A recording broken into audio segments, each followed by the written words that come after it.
Graça e a paz do nosso Senhor Jesus Cristo. Boa tarde, bem-vindos, bem-vindas.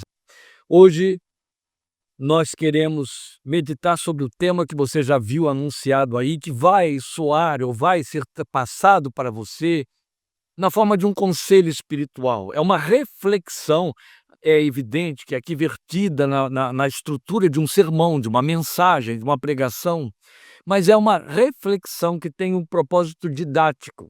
É uma exposição de um tema, então é temático, por isso que estaremos baseando somente no Salmo 62, versículo 11, ainda que o Salmo todo favorecesse para uma ministração expositiva, ainda dentro do mesmo tema, mas para que haja bastante objetividade dentro do nosso propósito, nós ficaremos apenas com o versículo 11 do Salmo 62 e iremos, é evidente, adiante na exposição deste tema. E aí o tema que nós estamos dando, e você já viu aí, é sobre o poder de Deus. Só que o sobre aí, ele tem o lugar de de um advérbio, ele é mais do que uma preposição, uma locução prepositiva, mas no sentido de acerca de. Então não é sobre porque está colocado sobre, não, é acerca do poder de Deus. Então uma reflexão acerca do poder de Deus, a palavra sobre resume melhor essa locução, sobre o poder de Deus. Vamos estar falando sobre o poder de Deus. É evidente que é um tema pouco pensado, mas altamente verbalizado entre nós crentes, muito especialmente entre os de afinição confessional pentecostal, minha origem e a de tantos que me rodeiam. Mas a palavra poder precisa, atrelada a Deus, precisa ser muito bem colocada dentro da nossa espiritualidade nestes tempos de manifestações várias de poder, poder político, poder temporal, poder espiritual. E temos de pensar sobre isto, é muito importante, é o que Deus colocou em nosso coração. Portanto, eu vou ler agora este versículo do Salmo 62, 11, que você já viu aí, você conhece bem, e em seguida estaremos orando para saber aquilo que Deus tem posto em nossos corações para pensarmos, refletirmos nesta tarde. Uma vez Deus falou, duas vezes eu ouvi que o poder pertence a Deus. Indo para destrinchar aí o próprio versículo, é importante que você perceba que ele diz assim, Deus falou uma vez e eu ouvi duas. Há muito que pensar em cima disso aí, não que tenha relevância, mas que tem estímulo reflectivo. Então, observe, Deus falou uma vez e eu ouvi duas. Eu repeti para mim, alguém reproduziu, reverberou aquilo que Deus falou, ou que Deus falou uma vez, eu voltei a ouvir. Tudo isso é possível dentro desta colocação do salmista, mas o que importa é a ênfase que ele está dando nesta afirmação. É importante, se você for para dentro do Salmo 62, eu disse que não temos aqui uma mensagem expositiva e nós ainda vamos orar, mas se você for para dentro do Salmo 62, você vai ver como esse versículo tem tudo a ver com toda a argumentação dele. Na verdade, quando ele coloca isso aí, ele está trazendo um consolo para si mesmo. Depois de lamentar as perseguições da parte dos homens, depois de confrontar os homens com o seu próprio poder e o poder aquisitivo, o poder de ganância, aí ele levanta a sua alma e levanta a nossa atenção para o fato de que o poder, o único poder, o verdadeiro poder, pertence a Deus. O poder pertence a Deus.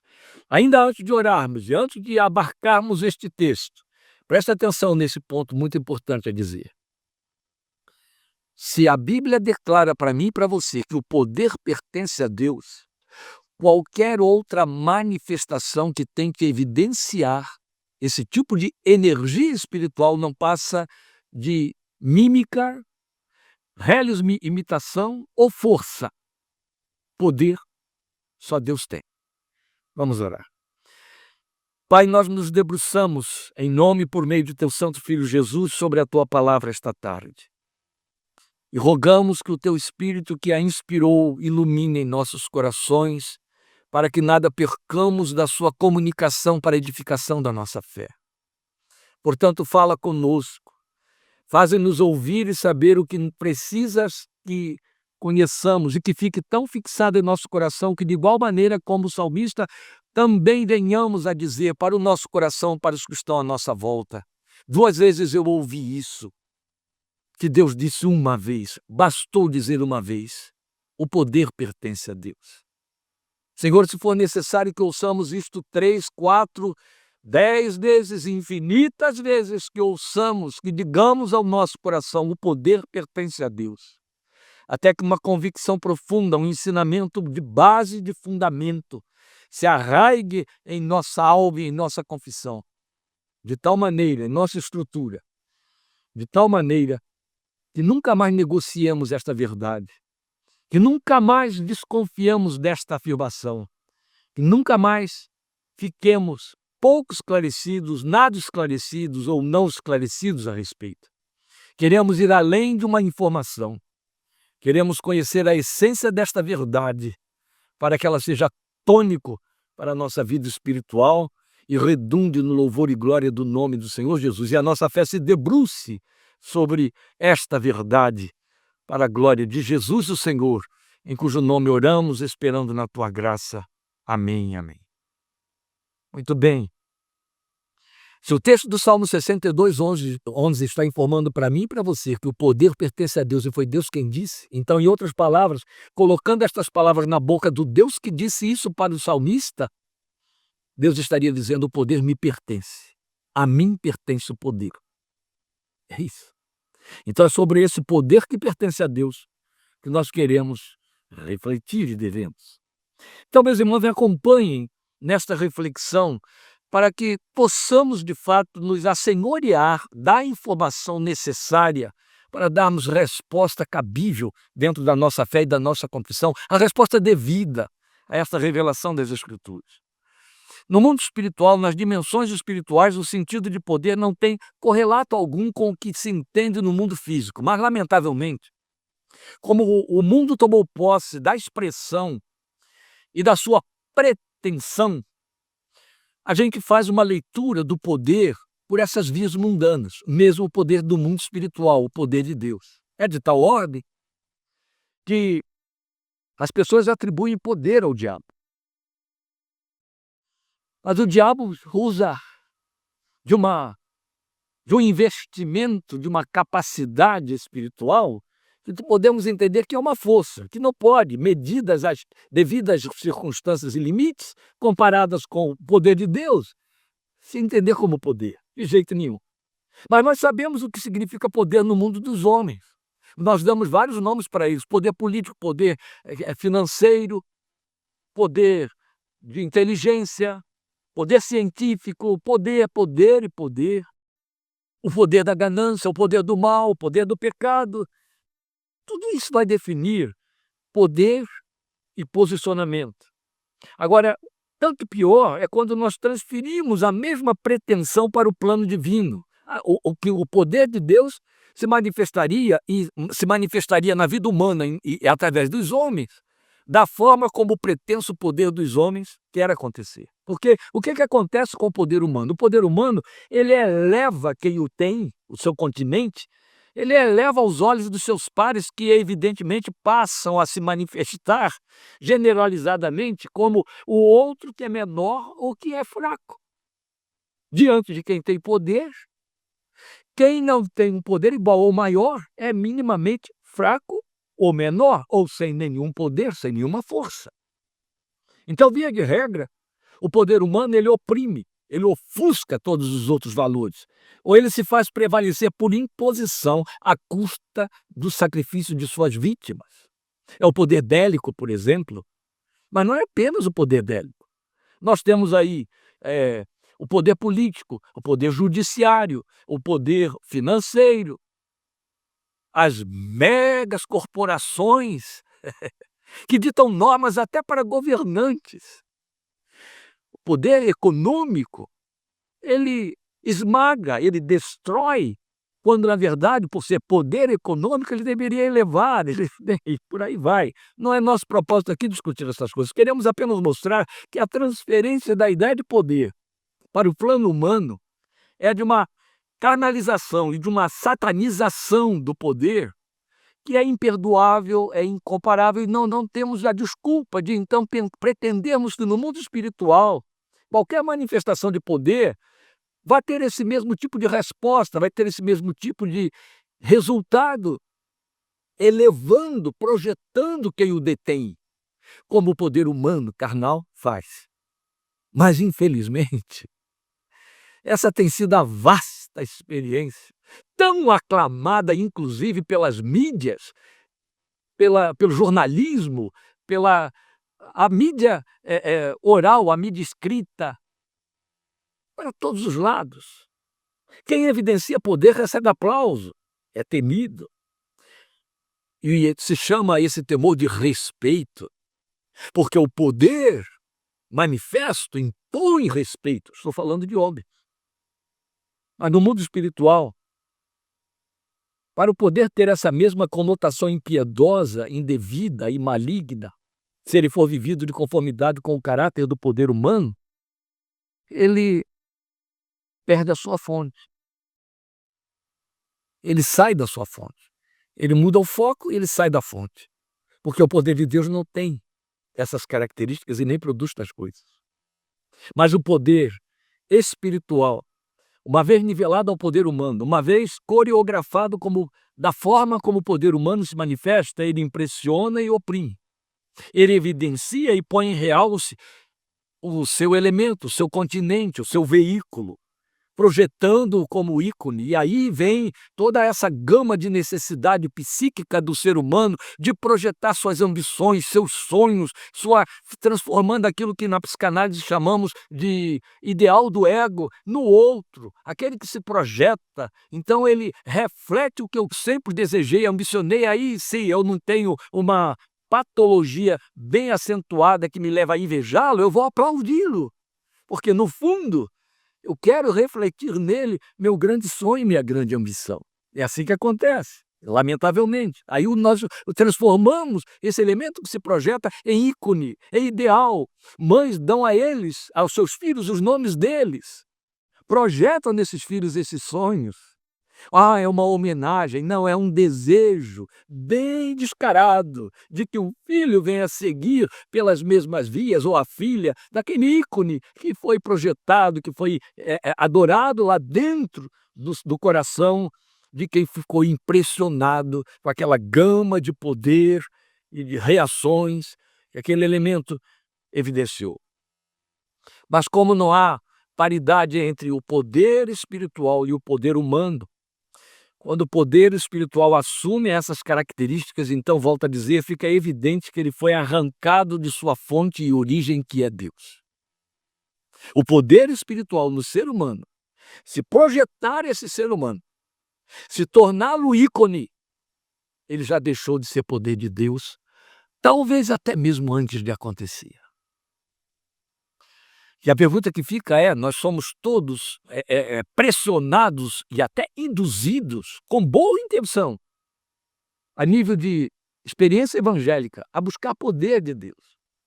A pergunta é: poder por poder, qual é o propósito pelo qual eu quero poder? Se a busca do poder é para que eu não fique fraco, glória a Deus, aí o caminho está certo. É por isso que precisamos aprender algumas coisas imprescindíveis acerca do poder espiritual. Já com essa introdução, mostrei para os irmãos que aqueles que estão aí debaixo de holofotes, projetados, aplaudidos, porque têm o seu grande poder de oralidade, o seu grande poder que impressiona pela influência que exercem, ou o poder porque manipulam com poderes espirituais no mundo evangélico, já estão, evidentemente, classificados como tendo um poder humano com aparência de divino. É exatamente o que Paulo profetizou escrevendo para Timóteo, dizendo: tendo aparência de piedade, mas negando a eficácia dela. Bem, eu não estou falando novidade nenhuma. Um pouco de bom senso é suficiente para a gente se dar conta, até no ambiente evangélico em que está, no espaço de culto, quando inclusive há um palco. Isso está acontecendo ali muitas e muitas e muitas vezes. Muitas e muitas e muitas vezes.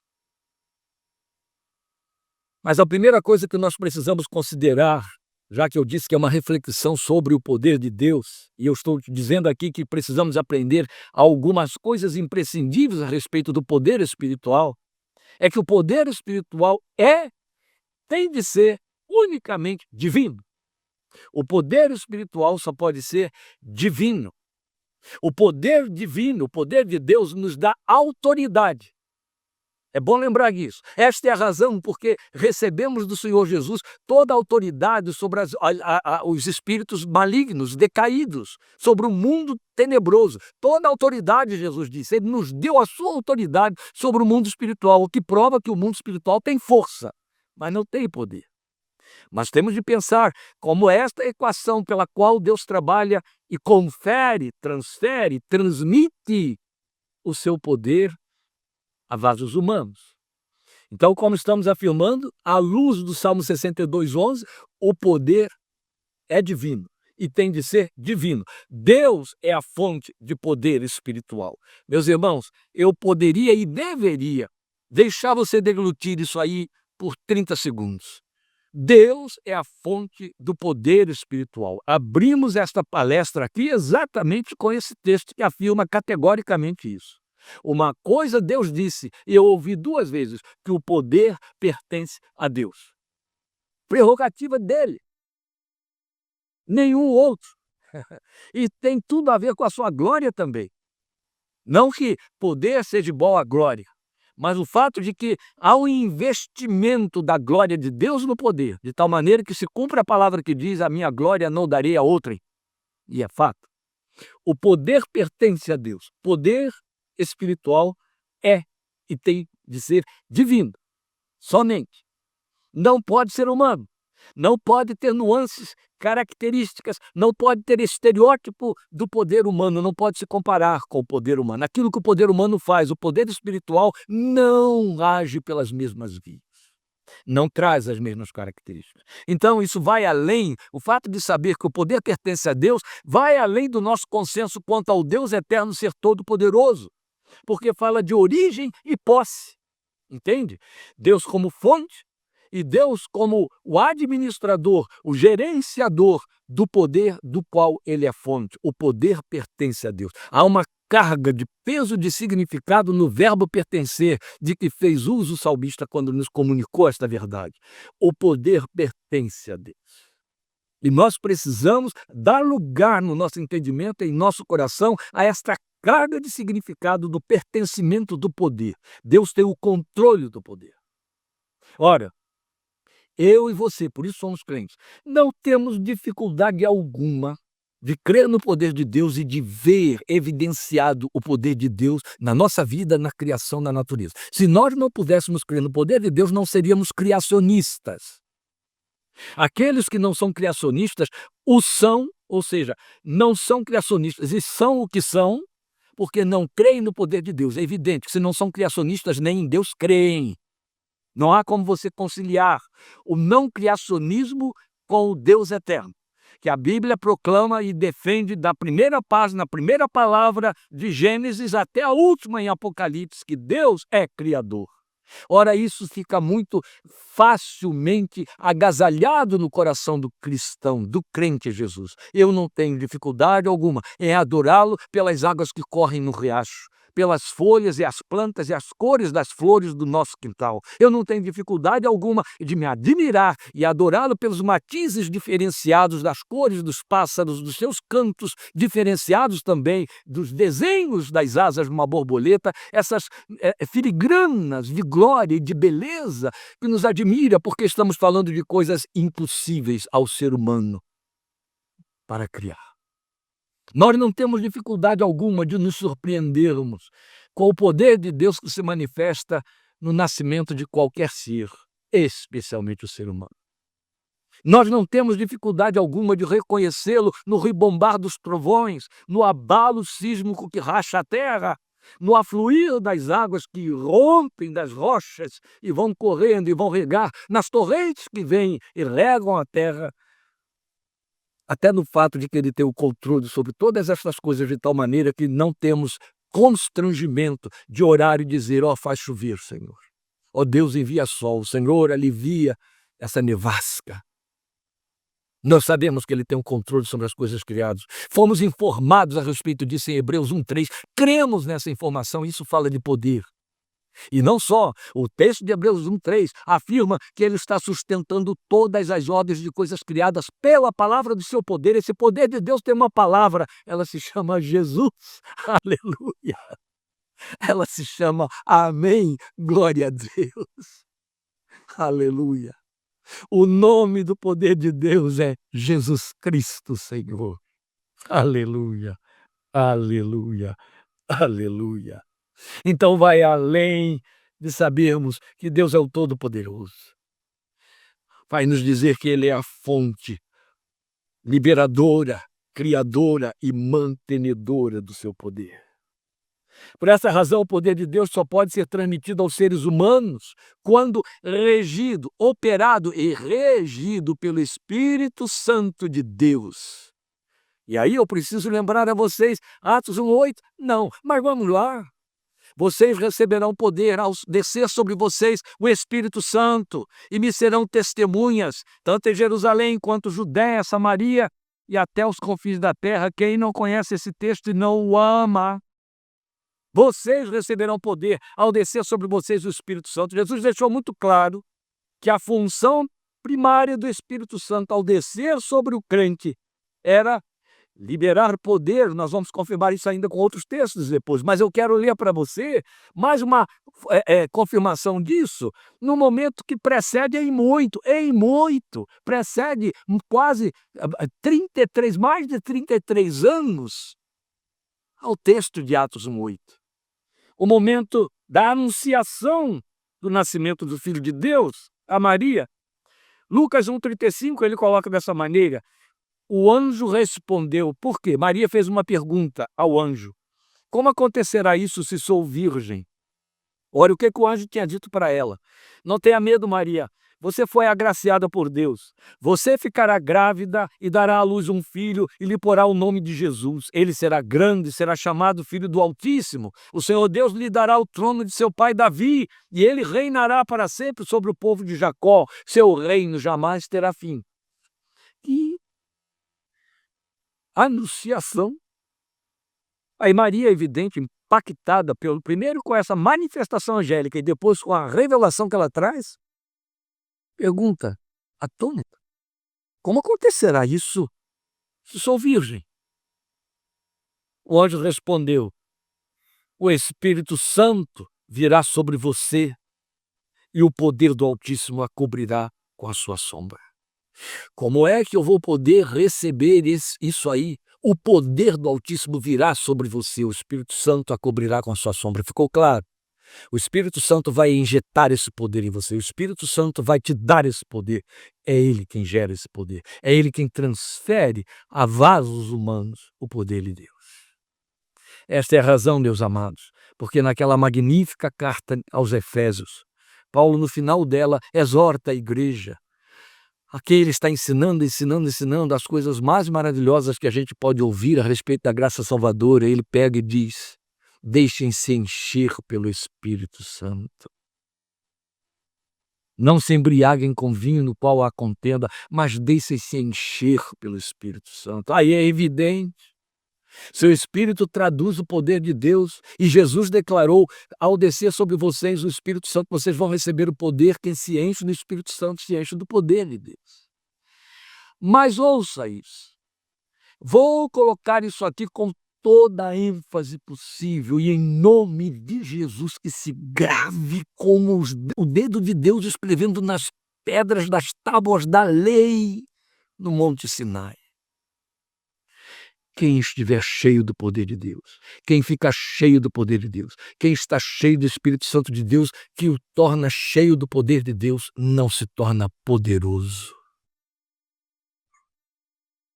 Grave, amado, grave, amada, o que eu estou te dizendo. É importante demais que você traga isso no seu coração, nos seus lábios, na sua mente, nos seus olhos. Quando você vir os portentos espirituais por aí se entendendo ou se deixando passar a ideia de que são poderosos. O poder de Deus não faz ninguém poderoso.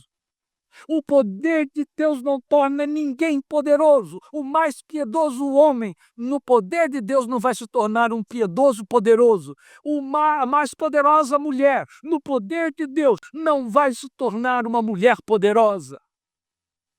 O poder de Deus se manifesta, mas não faz de ninguém poderoso. Porque é uma outra informação que vai na contramão de toda a teologia que vem por aí, trazendo tanta confusão.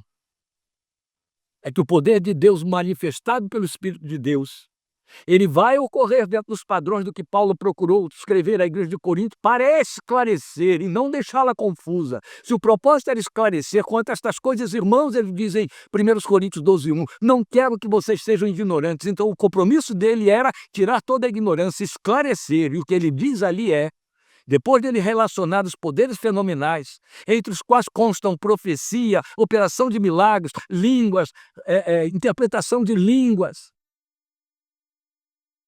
ele chega e ele diz, mas todas estas coisas são operadas pelo Espírito de Deus, como lhe convém, distribuídas a quem ele quer, e quando, e para quando lhe convém, e como lhe convém. Deus não outorga um poder que se torna posse do continente. Não.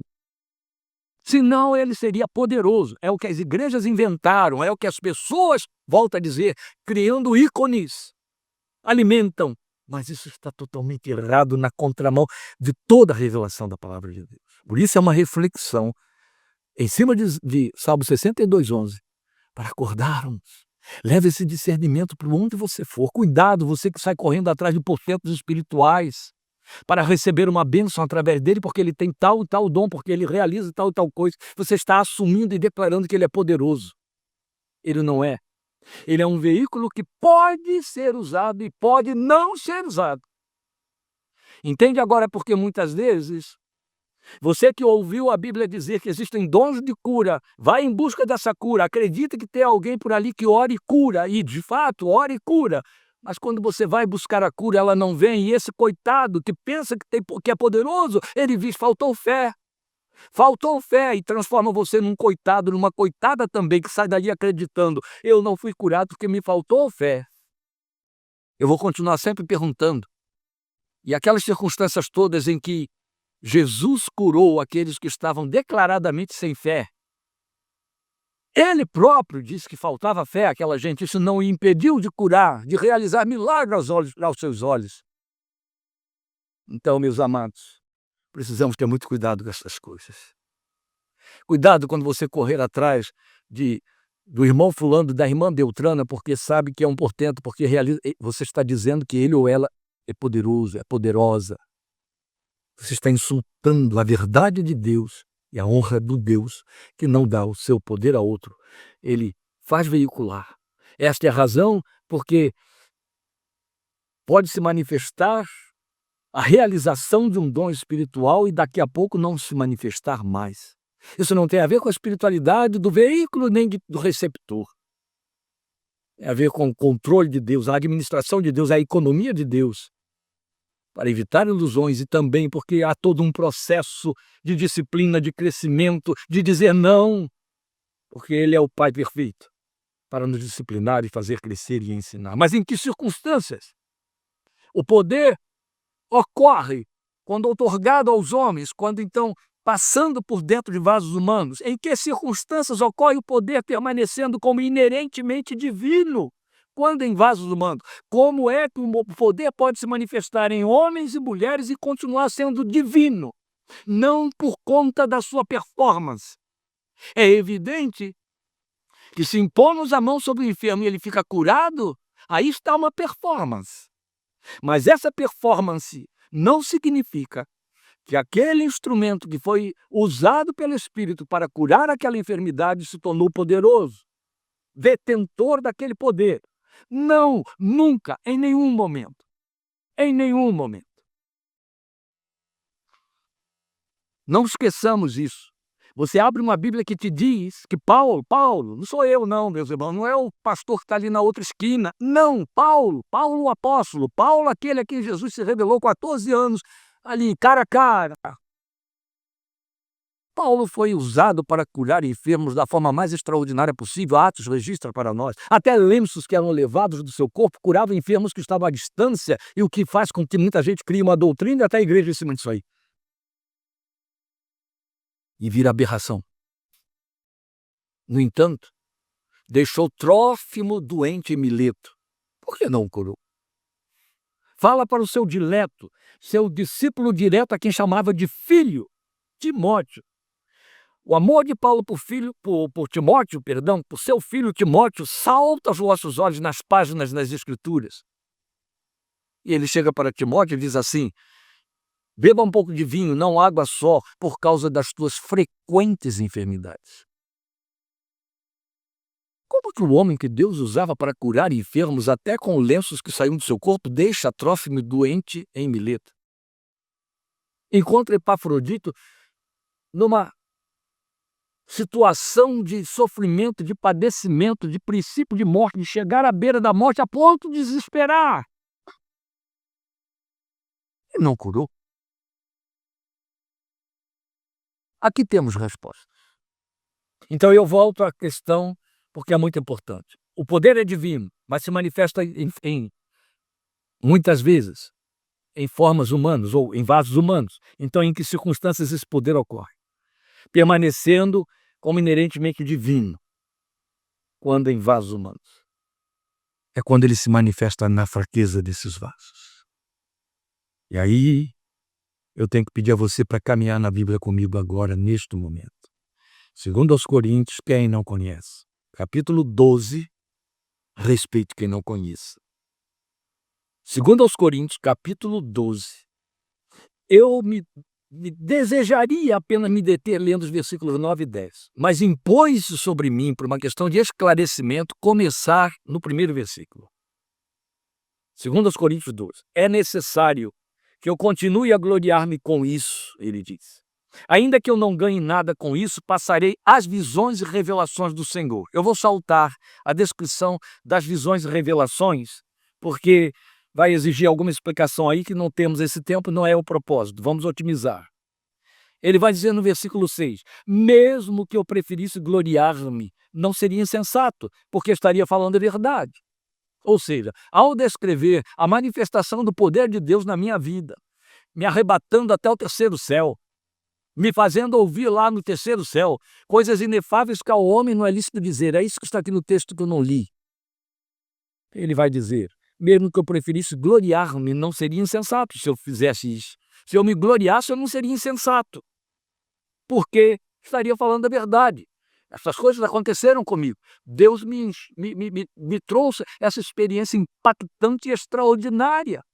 Eu não sei se eu fui no corpo ou fora do corpo, eu só sei que eu fui. E quando eu vi, eu estava lá no céu, onde eu ouvi coisas inefáveis que ao homem não é lícito dizer. Evito fazer isso, volta ao versículo 6, para que ninguém pense a meu respeito mais do que em mim vê ou de mim ouve. Ouçam isso. Claro que não vão ouvir, que nunca vão parar para me ouvir, poderosos espirituais desta geração. Este homem de Deus declara aqui, evito fazer isso para que ninguém pense a meu respeito mais do que em mim vê ou de mim ouve. Eu não faço isso para que ninguém pense que eu sou um super Paulo, um super crente, um super poderoso de Deus, um talento espiritual. Eu evito. Porque para impedir que eu me exaltasse, é o versículo 7, por causa da grandeza dessas revelações, ele admite, elas são incomuns, são grandes demais. Por causa disso, para que eu não me exaltasse por causa delas, para não sofrer a tentação de acreditar que eu virei alguém muito importante para Deus, um queridinho de Deus, tamanha a forma como ele se revela a mim, foi-me dado um espinho na carne, um mensageiro de Satanás para me atormentar. São palavras muito fortes, eu não vou parar para explicá-las para vocês aqui, não é o que vem ao caso. Deixe você curioso ou procure alguns comentários. 3 vezes roguei ao Senhor que o tirasse de mim. Mas ele me disse, é aí que vem o versículo que eu estaria lendo sem ter lido os anteriores. Mas ele, Deus me disse, minha graça é suficiente para você. Minha graça é bastante para você, Paulo. Minha graça te basta, Paulo, como dizem as velhas versões. Pois o meu poder se aperfeiçoa na fraqueza. Aleluia! Diz isso aí, adore este Deus da verdade no seu coração, neste nosso momento de culto. Aleluia! O meu Deus declarou para Paulo: Paulo, a minha graça basta para você. Paulo, você não precisa das fantasias, você não precisa dos grandes cenáculos, você não precisa dos grandes espetáculos portentos de realizações, de milagres e de revelações. A minha graça te basta, Paulo. Paulo, você não precisa gemer tanto e chorar tanto no meio deste sofrimento que eu consenti que te atingisse, que você está descrevendo para mim como sendo um mensageiro de Satanás que te esbofeteia. Paulo, você já vem 3 vezes pedindo que eu tire isso da sua vida. Paulo, minha graça te basta, Paulo. É bastante se satisfazer com a minha graça. Ela compensa o sofrimento e ela é maior, melhor do que todas as glórias e milagres. Porque o meu poder se aperfeiçoa na fraqueza, Paulo. Por isso é que a minha graça vai aí como linimento para te aliviar, porque eu preciso manter você fraco, senão o meu poder não se manifesta. Eu preciso ir além, acho que eu já posso parar aqui, a gente dá tchau e acaba, porque já toda a revelação foi passada sobre o poder de Deus. O meu poder se aperfeiçoa na fraqueza, ele disse isso para Paulo, aí Paulo ensina para mim e para você. Portanto, eu me gloriarei ainda mais alegremente em minhas fraquezas. Ele não tinha dito antes, eu poderia me gloriar nessas revelações, mas agora que eu aprendi isso de Deus, mais do que nunca, eu me gloriarei ainda mais alegremente em minhas fraquezas, para que o poder de Cristo repouse em mim. Sabe? Olha que nós, pentecostais, meus irmãos, pentecostinhos, como eu gosto de dizer, nós pentecostinhos, o que a gente faz quando alguém dá um testemunho de uma cura, de um milagre, de uma resposta?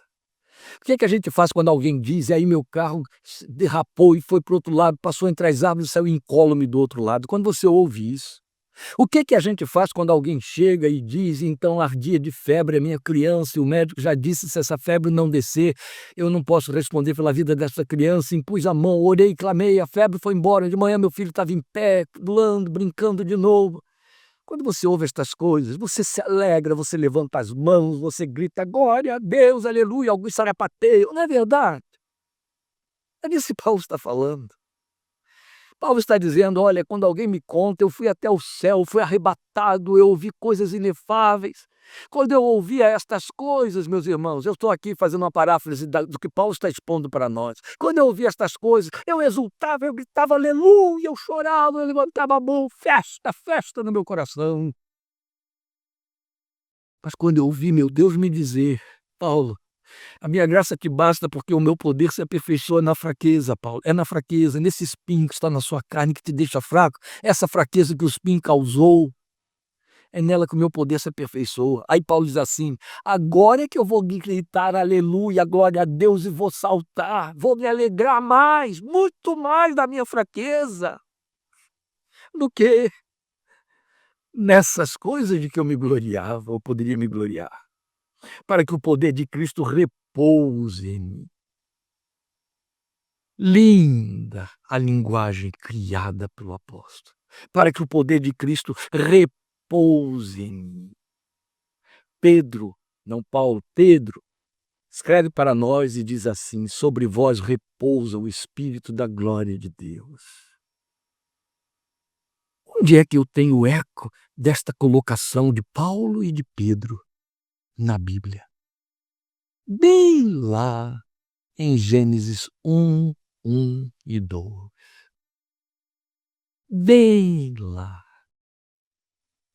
No princípio criou Deus os céus e a terra era sem forma e vazia. E a terra era fraca, vazia.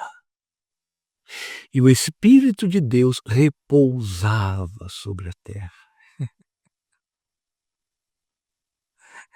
Mesma coisa. Quando sou fraco, então é que sou forte. Ele encerra isso aqui dizendo no versículo 10, aleluia. Pedro diz: o Espírito da glória repousa sobre vocês, na sua fraqueza, porque só precisa de poder quem é fraco, quem tem poder não precisa dele. É exatamente na mesma linha por onde disse o Filho de Deus: eu não vim chamar justos, eu vim chamar pecadores ao arrependimento. Os sãos não necessitam de médicos, só os enfermos. Se você está fraco, o meu poder não recebe concorrência, bloqueio. Ele flui, meu espírito repousa sobre você, como repousou sobre a terra. Não vai ter estardalhaço, alvoroço, tumulto, não. Eu repouso aí, porque a sua fraqueza é a matéria-prima por onde ele pode fluir, correr e fazer. Aleluia.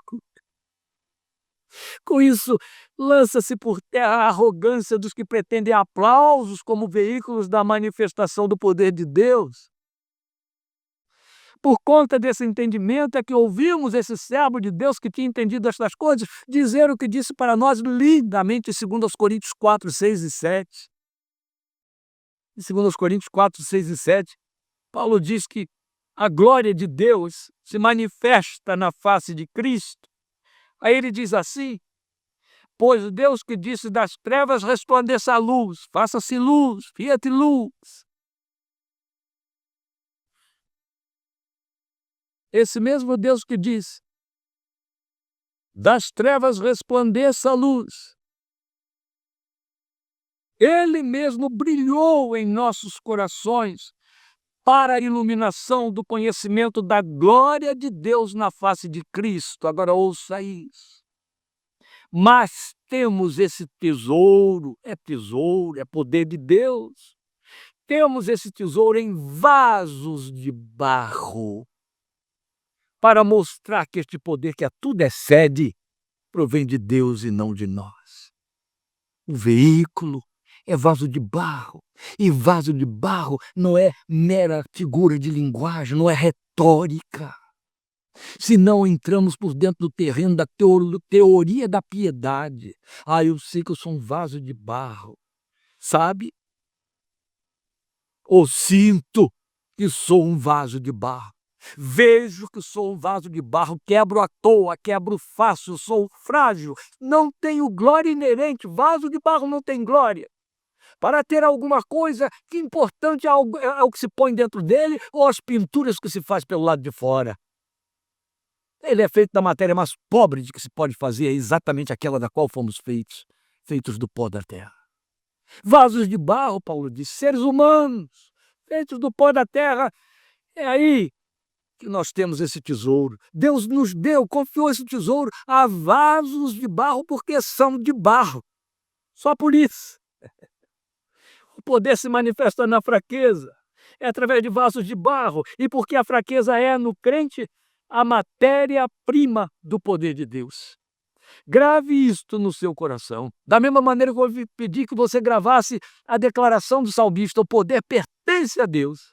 Grave o que estamos dizendo agora, porque também é altamente significativo. A fraqueza no crente é a matéria-prima do poder de Deus. Não entenda aqui fraqueza como pecado. Pecado é pecado. O que é a fraqueza? Fraqueza é astenia, é perda de tônus e vigor no físico ou na alma. O crente quebradinho, o crente afligido, o crente depressivo, aquele que não se gloria diante dos seus próprios olhos, aquele que tem consciência de que se não for o Senhor, aquele que sabe aguda e aflitivamente que não leva a nada em si mesmo, que não tem mérito nenhum, que não é o cabedal do seu conhecimento ou de experiência que o recomenda diante de um público ou de uma pessoa, onde quer que ele tenha de estar. Aliás, Jesus já havia se antecipado há muito para dizer: quando lhes for dado falar, não fiquem ansiosos pelo que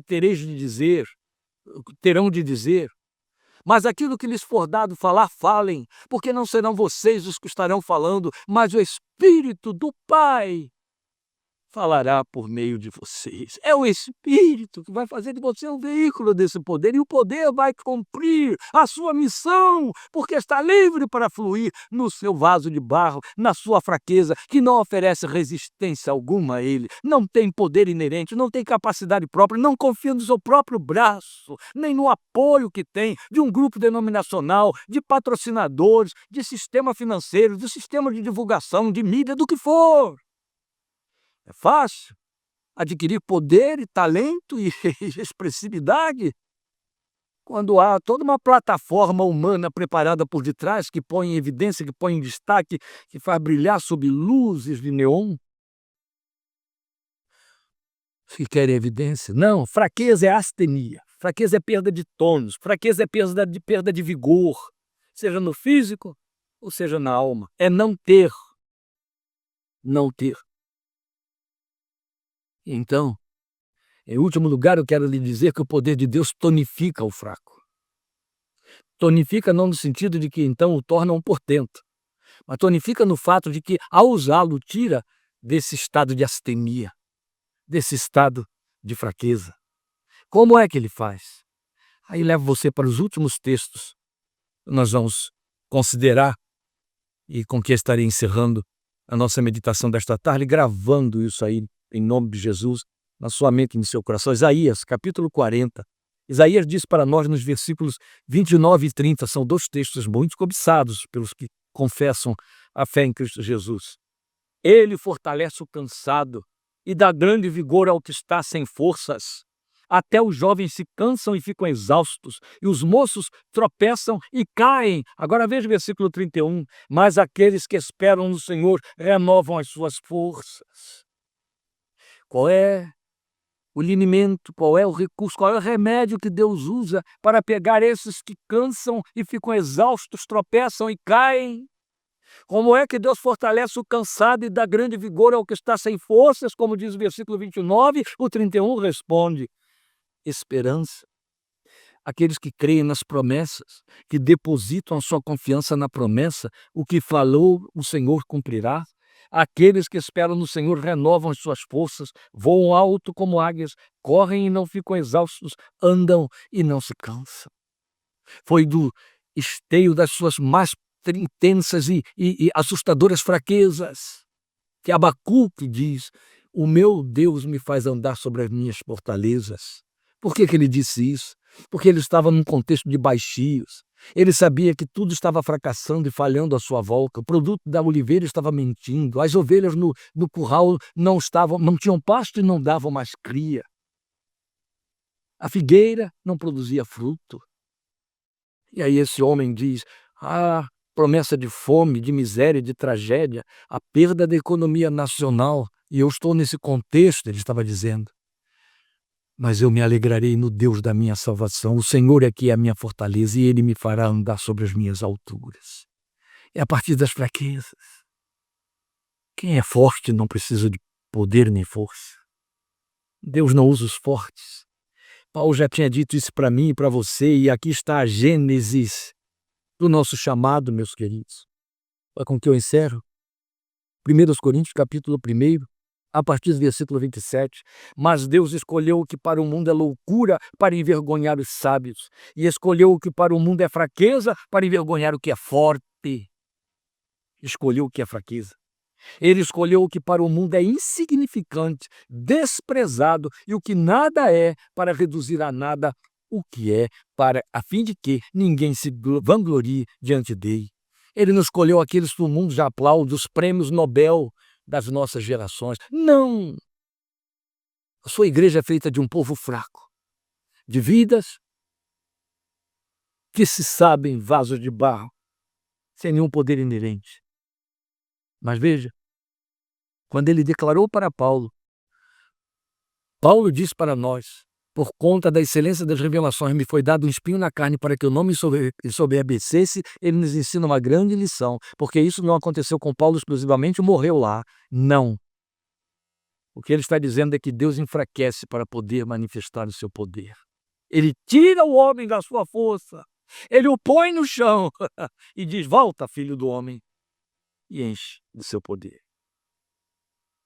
E o poder de Deus é eficaz no seu agir. Vou brindar você lembrando, trazendo à sua memória Hebreus 11:33, um texto apaixonante para mim.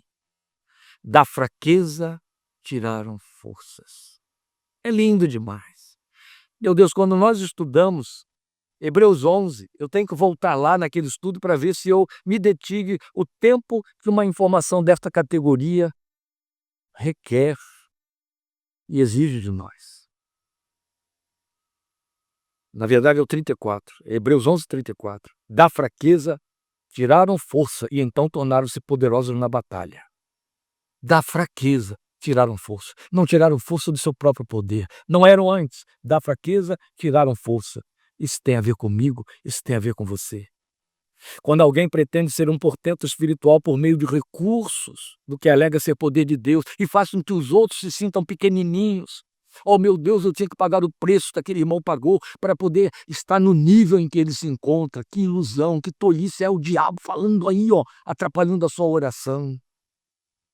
Paulo disse, eu vou me alegrar mais na minha fraqueza. Olha para ela, descobre a sua fraqueza, encara a sua fraqueza e dá glória a Deus. Ela é matéria-prima para ele manifestar o seu poder. Meus amados, quando então alguém se pretende um portento espiritual por meio dos recursos do que alega ser poder de Deus, Deus não é glorificado nesse propósito. O poder pertence a ele, está comprometido com a sua glória, está comprometido com o socorro, sempre a favor de alguém necessitado. É multiforme, não é só milagre, não é só operação de criar coisas, não é a sustentação somente daquilo que foi criado, não é a beleza das coisas criadas. O poder é a sua voz no coração do crente. Aí também está o poder de Deus, é uma das muitas, multiformes maneiras do poder se manifestar. Deus não tem contrato de comodato com vasos humanos. Ele deu o poder e o poder vai ficar com ele para sempre. Isso não existe. Primeiro que Deus não deu o poder, Deus manifesta o poder. O poder pertence a Deus. Ele não dá a ninguém, de jeito nenhum. Ele não se restringe esse poder a dons espirituais, acho que já deixei isso claro aqui. E ele nem sempre traz formas visíveis do seu agir. Muitas vezes, ele é como aquele que foi alcançar Elias dentro da caverna. Quando Elias, depois de ter visto tantos fenômenos acontecendo à sua volta, do lado de fora da caverna, buscando ouvir nisso a voz de Deus, Deus só pode ser Deus, acontecendo uma coisa desta categoria. Não era. De repente, uma brisa desprezível, brisa suave, uma brisa que era apenas uma brisa, começou a significar mais do que apenas um soprar leve, ligeiro. Ele percebeu que não era o farfalhar das folhas das árvores, mas havia um som embutido naquela brisa desprezível, simplinha, que se manifestava ali. Aí ele sai e percebe, ora é Deus falando essa brisa fraca. Essa brisa fraca me lembra João Batista. E se levantou para dizer, eu sou apenas uma voz que clama no deserto. Uma voz através da qual o poder de Deus se manifesta. Você quer o poder de Deus na sua vida? Quais são as fraquezas que a sua vida precisa superar e que Deus há de superar? Você quer e pode dizer como Paulo, quando sou fraco, então é que sou forte? Eu vou deixar estas recomendações aqui com você, e impetro a bênção e a gente encerra por hoje. Começo com, todas elas são conhecidas nossas, ambicionadas pela nossa fé. Começo com Efésios 6:10, quem não passeia por ali? Que diz Paulo, finalmente, fortaleçam-se no Senhor e no seu forte poder. Você já sabe como, sendo fraco. Colossenses 1:11, servo de Deus diz, sendo fortalecidos com todo o poder, de acordo com a força da sua glória, para que tenham toda a perseverança e paciência com alegria. Poder para ter paciência e com alegria. Poder para ter perseverança. Poder que nos fortalece. Glória a Deus. Isso é para nós. Mas observe os suprassumos que ele vai nos trazer também, como escrevendo a Timóteo, ele diz 1,17 na segunda carta, 2 Timóteo 1,17, o servo de Deus ensina. Ao contrário, não, eu me confundi aqui com, é 1,7, perdoem, 1,7, está aqui, isso mesmo. Pois Deus não nos deu espírito de covardia, mas de poder, de amor e de equilíbrio. Percebe? Há uma tríade aí que trabalha junta. Poder com amor e moderação. Poder com amor e equilíbrio. Poder com amor. Paulo já tinha falado em 1 Coríntios capítulo 13. Poder sem amor é nada. E é fato. E por último, e eu deixo esta mensagem última, 1 de Crônicas 16:11 com você, espero que seja mesmo primeiro. 16:11 com você, para que você leve no seu coração e faça disso, e dê a isso a resposta que o Senhor busca que você dê. 1 de Crônicas 16:11. Olhem para o Senhor e para o seu poder. Busquem sempre a sua face. O correlato é Efésios 5:18. Deixem-se encher pelo Espírito de Deus. Amém? O Senhor te abençoe e te guarde. O Senhor faça resplandecer o seu rosto sobre ti e tenha misericórdia de ti. O Senhor sobre ti faça resplandecer o seu rosto, levante o seu rosto sobre ti, tenha misericórdia de ti e te dê paz. Até quinta ou sexta-feira com Romanos, parte 8, Romanos 1:17. Espero você ali, 8 horas da noite. Aguarde para saber se será quinta ou sexta-feira, como nós esperamos. Muito obrigado por sua companhia, por sua participação. Obrigado por sua confiabilidade na veiculação da palavra de Deus através da nossa vida. Contando com suas orações, esperando revê-los em breve. Deus os abençoe e guarde, em nome do Senhor Jesus.